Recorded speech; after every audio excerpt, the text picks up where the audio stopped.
হযরত মুহাম্মদ সাল্লাল্লাহু আলাইহি ওয়াসাল্লাম কিয়ামতের দিন তাঁর গুনাহগার উম্মতের জন্য কিভাবে সুপারিশ করবেন, আর যেসব মুসলমান তাদের গুনাহের কারণে জাহান্নামে থাকবে তাদের কিভাবে মুক্তি দেবেন।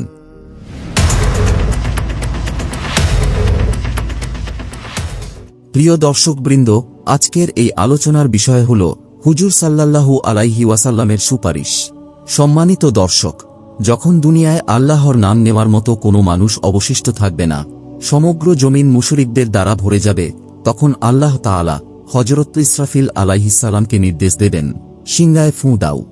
আল্লাহ তাআলা কোরআনুল কারীমের বিভিন্ন স্থানে কিয়ামতের ভীতিকর দৃশ্যাবলীর উল্লেখ করেছেন। তার মধ্যে সবচেয়ে মহান দৃশ্য হল যখন ইসরাফিল আলাইহিস সালামকে সিংহায় ফুঁ দেওয়ার আদেশ দেওয়া হবে।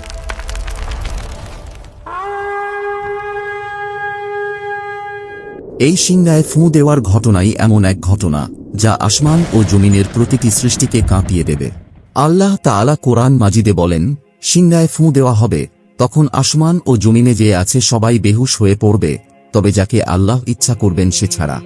এই প্রথম সিংহায় ফুঁ হবে দুনিয়ার অবসানের ঘোষণা। পাহাড় টুকরো টুকরো হয়ে যাবে, সমুদ্র উত্তাল হয়ে উঠবে, আসমান ছিঁড়ে যাবে, সবকিছু বিনাশ হয়ে যাবে। এরপর আল্লাহর হুকুমে দ্বিতীয়বার সিংহায় ফুঁ দেওয়া হবে। তখন জমিন নিজের ভেতরে লুকিয়ে রাখা সব পুরুষ ও নারীকে বের করে দেবে। রাসূলুল্লাহ সাল্লাল্লাহু আলাইহি ওয়াসাল্লাম বলেছেন, এরপর আল্লাহ আসমান থেকে এক ধরনের পানি বর্ষণ করবেন, মানুষ সে পানি থেকে এমনভাবে গজিয়ে উঠবে যেমন সবুজ ঘাস গজায়। হযরত আয়েশা রাদিয়াল্লাহু আনহা বলেন, আমি রাসূলুল্লাহ সাল্লাল্লাহু আলাইহি ওয়াসাল্লামকে বলতে শুনেছি, কিয়ামতের দিন লোকদের খালি পায়ে, উলঙ্গ অবস্থায় এবং খতনা না করা অবস্থায় হাশরের ময়দানের দিকে তোলা হবে। আমি অনুরোধ করলাম, হে আল্লাহর রাসূল, তাহলে তো পুরুষ নারী সবাই একসাথে থাকবে, তারা কি একে অপরকে দেখবে না? তিনি বললেন, হে আয়েশা, অবস্থা এত কঠিন হবে যে কারো দিকে তাকাবারও ফুরসাত থাকবে না। মানুষ যখন কবর থেকে উঠবে, জমিনকে সম্পূর্ণ সমতল করে দেওয়া হবে, সূর্যকে খুব কাছে আনা হবে। ভয় আর বিপদের এমন অবস্থা হবে যে প্রত্যেকে নিজের নেকি আর গুনাহের পরিণতি নিয়ে চিন্তিত থাকবে। মানুষ আবার জীবিত হলে বর্তমান পৃথিবী শেষ হয়ে যাবে। আল্লাহ তাআলা একটি নতুন জমিন সৃষ্টি করবেন, একেবারে সমতল, সাদা, তাতে কোনো পাহাড়, গাছ বা গর্ত থাকবে না। তারপর সবাই হাশরের ময়দানের দিকে রওনা হবে। হাদিসে এসেছে, মানুষ সেখানে বিভিন্ন অবস্থায় উপস্থিত হবে। কিছু মানুষ উঁচু উঁচু সোয়ারিতে চড়ে হাশরের দিকে যাবে। তারা দুনিয়ায় আল্লাহর নেক বান্দা ছিলেন, তাই তাদের ইজ্জত ও সম্মানের সাথে আনা হবে।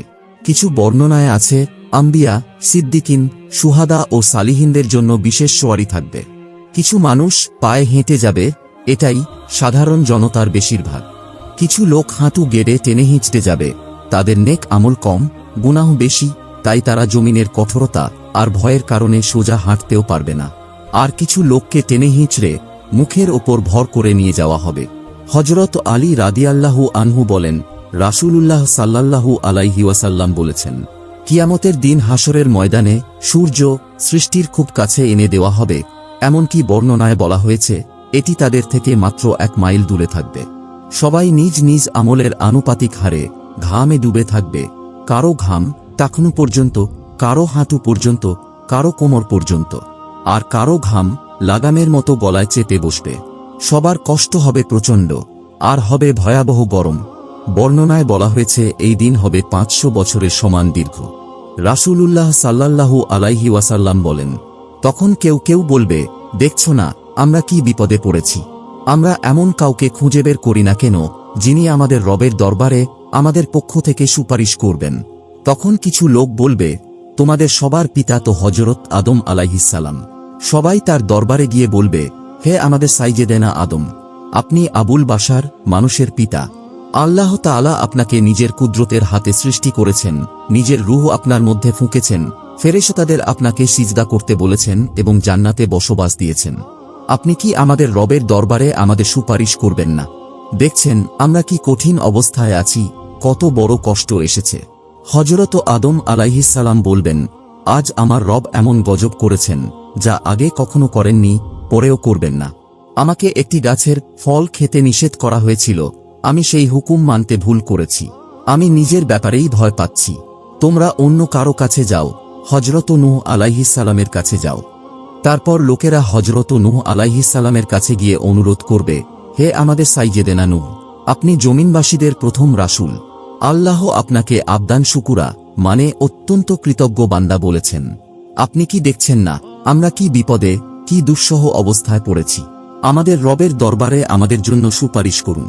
তিনি বলবেন, আজ আমার রব এমন শাস্তি দিয়েছেন যা না আগে হয়েছে না পরে হবে। আমি নিজের নিরাপত্তা নিয়েই চিন্তিত। তোমরা অন্য নবীদের কাছে যাও। তারপর সবাই হযরত ইব্রাহিম আলাইহিস সালাম, হযরত মূসা আলাইহিস সালাম এবং অন্যান্য আম্বিয়ার কাছে যাবে, কিন্তু কেউ সুপারিশ করতে পারবেন না, প্রত্যেকে নিজের ব্যাপারেই চিন্তিত থাকবেন। যখন শেষ পর্যন্ত মানুষ হযরত ঈসা আলাইহিস সালামের কাছে যাবে, তিনি বলবেন, হযরত মুহাম্মদ সাল্লাল্লাহু আলাইহি ওয়াসাল্লামের কাছে যাও। হুজুর সাল্লাল্লাহু আলাইহি ওয়াসাল্লাম বলেন, লোকেরা আমার কাছে এসে অনুরোধ করবে, হে মুহাম্মদ, আপনি আল্লাহর রাসূল এবং শেষ নবী। আল্লাহ আপনাকে আগে পরে সব গুনাহ থেকে পাক রেখেছেন। আমাদের রবের দরবারে আমাদের জন্য সুপারিশ করুন। দেখছেন তো আমরা কি অবস্থায় পৌঁছেছি। রাসূল সাল্লাল্লাহু আলাইহি ওয়াসাল্লাম বলেন, তখন আমি অগ্রসর হয়ে আরশের নিচে গিয়ে আমার রবের সামনে সিজদায় পড়ে যাব। তারপর আল্লাহ তাআলা আমার ওপর এমন সব হামদসানার কালিমা খুলে দেবেন যা আগে কারো ওপর খোলা হয়নি। তারপর বলা হবে, হে মুহাম্মদ, মাথা তুলুন, যা চান আপনাকে দেওয়া হবে, সুপারিশ করুন, আপনার সুপারিশ কবুল করা হবে। আমার সুপারিশ কবুল হবে। এরপর আল্লাহ তাআলা হিসাবনিকাশ শুরু করবেন। ইবনে কাসির রাহিমাহুল্লাহ তাফসিরে লিখেছেন, তোমাদের কাছে আল্লাহর নেয়ামত সম্পর্কে জিজ্ঞেস করা হবে।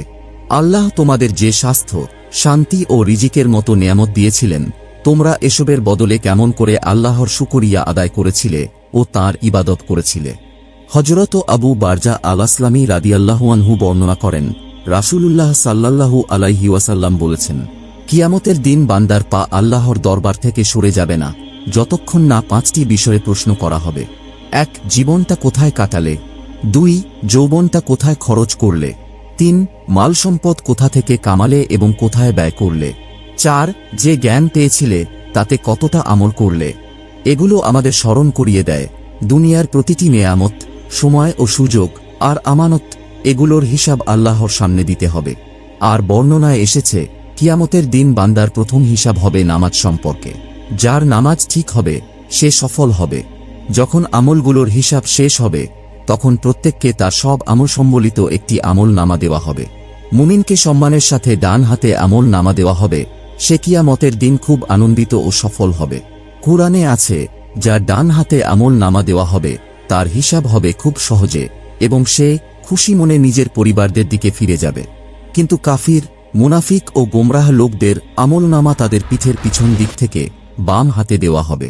আল্লাহ তাআলা বলেন, যার আমলনামা পিছন দিক থেকে দেওয়া হবে সে মৃত্যু ডাকতে থাকবে এবং জ্বলন্ত জাহান্নামে নিক্ষিপ্ত হবে।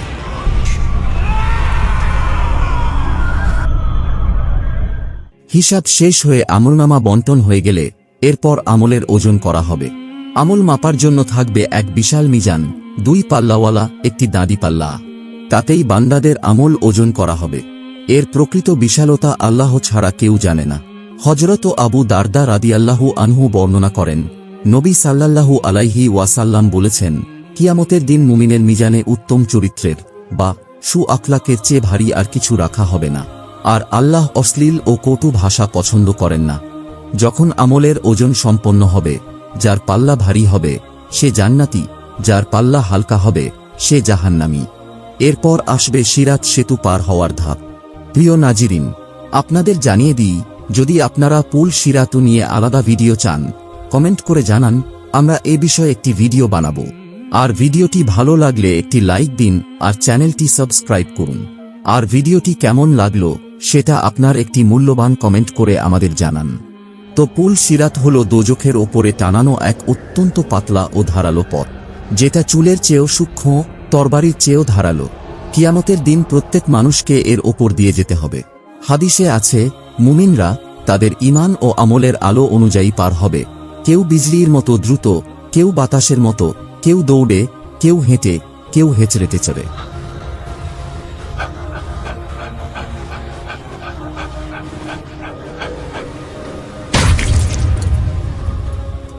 মুমিনরা জান্নাতে প্রবেশ করবে, আর মুনাফিক ও কাফিররা সেতুতে পা পিছলে দোজখে পড়ে যাবে।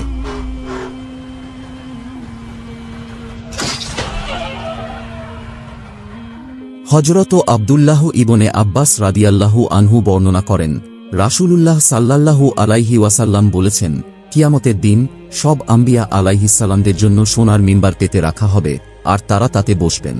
কিন্তু আমার মিম্বার খালি থাকবে। আমি তাতে বসব না, বরং আমার রবের সামনে দাঁড়িয়ে থাকব, এই ভয়ে যে যেন এমন না হয় আমাকে জান্নাতে পাঠিয়ে দেওয়া হয় আর আমার উম্মত আমার পর অসহায় হয়ে পড়ে। তখন আমি অনুরোধ করব, হে আমার রব, আমার উম্মত, আমার উম্মত। আল্লাহ তাআলা বলবেন, হে মুহাম্মদ, আপনি কি চান আমি আপনার উম্মতের সাথে কেমন ব্যবহার করি? আমি অনুরোধ করব, হে আমার রব, তাদের হিসাব দ্রুত করে দিন। তাদের ডাকা হবে এবং হিসাব হবে। তাদের কেউ কেউ আল্লাহর রহমতে জান্নাতে যাবে, আর কেউ কেউ আমার শাফাআতে। আমি সুপারিশ করতে থাকব, এমনকি যাদের দোজখে পাঠানো হয়ে গেছে তাদের মুক্তির আদেশও পেয়ে যাব। তারপর আমি জাহান্নামের দারোগা মালিকের কাছে যাব। তিনি বলবেন, হে মুহাম্মদ, আপনি আপনার উম্মত থেকে এমন কাউকে আগুনে বাকি রাখেননি যার ওপর আল্লাহ রাব্বুল ইজ্জত রাগান্বিত। এরপর হঠাৎ আমি দেখব আল্লাহ রাব্বুল ইজ্জত আমার সামনে তাজাল্লি করেছেন বা উপস্থিত হয়েছেন। তখন আমি আবার সিজদায় পড়ে যাব। তখন আল্লাহ বলবেন, হে মুহাম্মদ, মাথা তুলুন, কথা বলুন, শোনা হবে, বলুন, কবুল করা হবে। সুপারিশ করুন, আপনার সুপারিশ কবুল করা হবে। আমি মাথা তুলে অনুরোধ করব, আমার উম্মত, আমার উম্মত। আল্লাহ তাআলা বলবেন, আপনার উম্মতের কাছে যান, যার অন্তরে সরিষা দানার পরিমাণ ঈমান আছে, তাকে জান্নাতে প্রবেশ করিয়ে দিন। আমি যাব, এবং যার অন্তরে ওই পরিমাণ ঈমান পাব, তাকেও জান্নাতে প্রবেশ করিয়ে দেব। তারপর হঠাৎ আমি দেখব আল্লাহ রাব্বুল ইজ্জত আমার সামনে তাজাল্লি করেছেন। আমি সিজদায় পড়ে যাব। আল্লাহ বলবেন, হে মুহাম্মদ, মাথা তুলুন, কথা বলুন, শোনা হবে, বলুন, কবুল করা হবে। সুপারিশ করুন, আপনার সুপারিশ কবুল করা হবে। আমি মাথা তুলে অনুরোধ করব, আমার উম্মত, আমার উম্মত। আল্লাহ তাআলা বলবেন, আপনার উম্মতের কাছে যান, যার অন্তরে সরিষা দানার পরিমাণ ঈমান আছে, তাকে জান্নাতে প্রবেশ করিয়ে দিন। আমি যাব, এবং যার অন্তরে ওই পরিমাণ ঈমান পাব, তাকেও জান্নাতে প্রবেশ করিয়ে দেব। আমরা আল্লাহ আজ্জা ওয়া জাল্লার দরবারে দোয়া করি, তিনি যেন আমাদের নেক আমল করার তৌফিক দান করেন এবং আমাদেরকে হযরত মুহাম্মদ সাল্লাল্লাহু আলাইহি ওয়াসাল্লামের শাফাআত নসিব করেন। আমিন।